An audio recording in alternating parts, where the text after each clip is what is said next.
में जबरदस्ती रहने का आरोप लगाया है।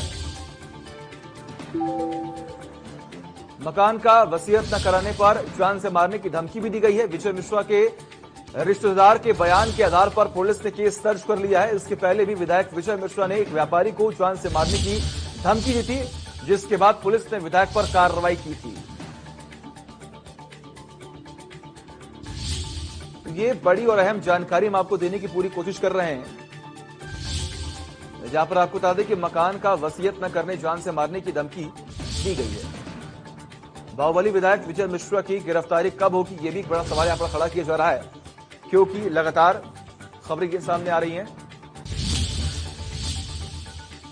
कि किस तरीके से यहां पर तमाम जनता के लिए परेशानियों का जब सबब है यहां पर बन रहा है। और तमाम जानकारी के लिए हमारे संपादक अरविंद जी हमारे साथ जुड़े हुए हैं। अरविंद जी, विधायक के जो भी रिलेटिव्स हैं उन्होंने मुकदमा दर्ज कराया है। अभी तक सिर्फ सवाल यही खड़ा हो रहा है कि आखिर विधायक जी की गिरफ्तारी कब होगी। देखिए, मैं आपको बता दूं कि जनता का प्रतिनिधि अगर इस तरह का काम करने लगे, जब उसके रिश्तेदार को मुकदमा दर्ज कराना पड़ जाए, तो आप समझ सकते हैं कि आखिर क्या स्थिति होगी भदोही में, जहां का ये व्यक्ति विधायक है। इतने मुकदमे दर्ज होने के बाद भी मैं विधायक जी का बयान सुन रहा था पिछले दिन, उसमें ये कह रहे थे कि सारे मुकदमों से, ज्यादातर मुकदमों से इनको क्लीन चिट मिल गई। लेकिन प्रश्न ये उठता है कि आपने देखा कि जब ये टोल जिसको टोल पिछली बार आवंटित हुआ था, किस तरीके से उस व्यक्ति को धमकी दे रहे थे। मैं समझता हूं कि डर के मारे बहुत कम लोग हैं उस काम मत कर पाए। ये तो भारतीय जनता पार्टी की सरकार है, जब इनके खिलाफ मुकदमा दर्ज हुआ है, ये इसको भी मैनेज करने में लगे हों।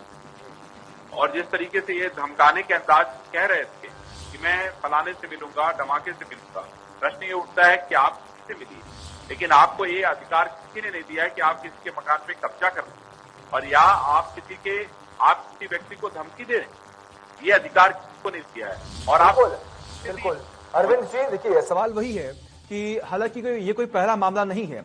हम देखते हैं कि बीजेपी के तमाम विधायक ऐसे ही लापरवाही बरतते हैं और तमाम जनता की परेशानियों का सबब बनकर निकलकर सामने आते हैं। नहीं, मैं ये कहना चाहता हूं कि विधायक का काम है, जनप्रतिनिधि का काम है जनता की सुरक्षा करना।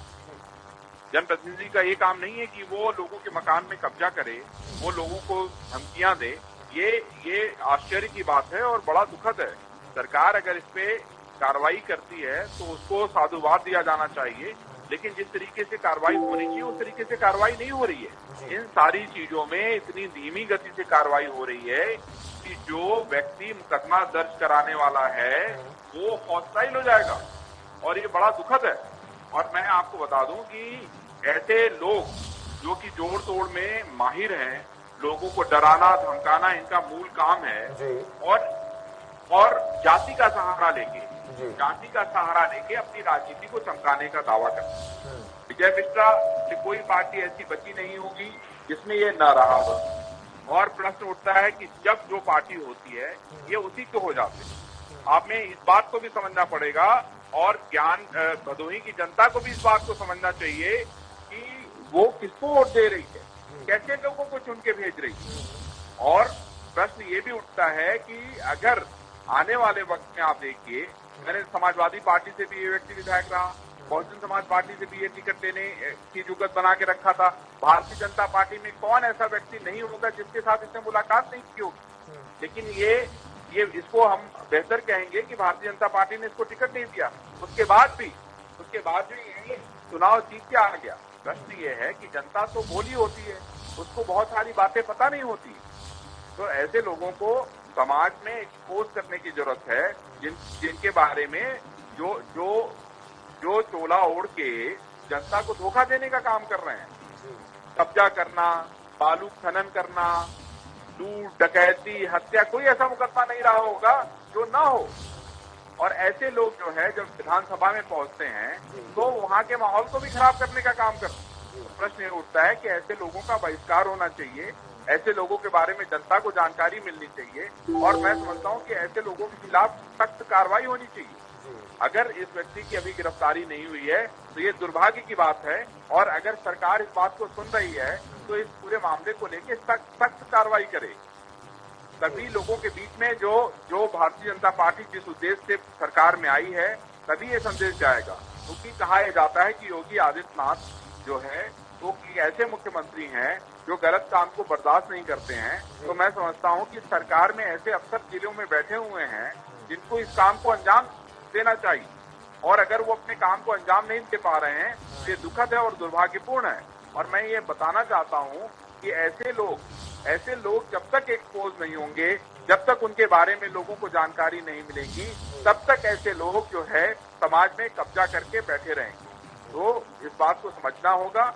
और विजय मिश्रा जो अपने रिश्तेदार के मकान पे कब्जा कर चुका है, एफआईआर हो चुकी है, रिश्तेदार को सुरक्षा दी जा चुकी है, अभी भी विधायक और उसके जिनके खिलाफ एफआईआर दर्ज हुई है उनके खिलाफ अभी तक कोई कार्रवाई नहीं। तो प्रश्न उठता है कि एफआईआर दर्ज करके क्या होगा?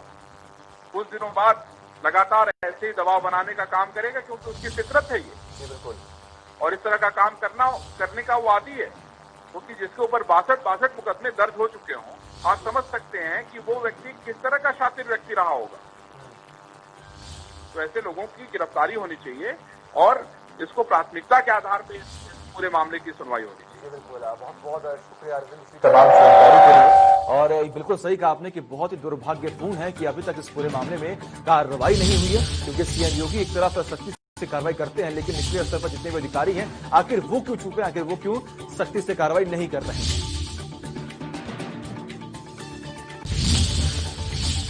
और इसी के साथ फिलहाल खबरों में बस इतना ही। देखते रहिए इंडिया न्यूज। नमस्कार।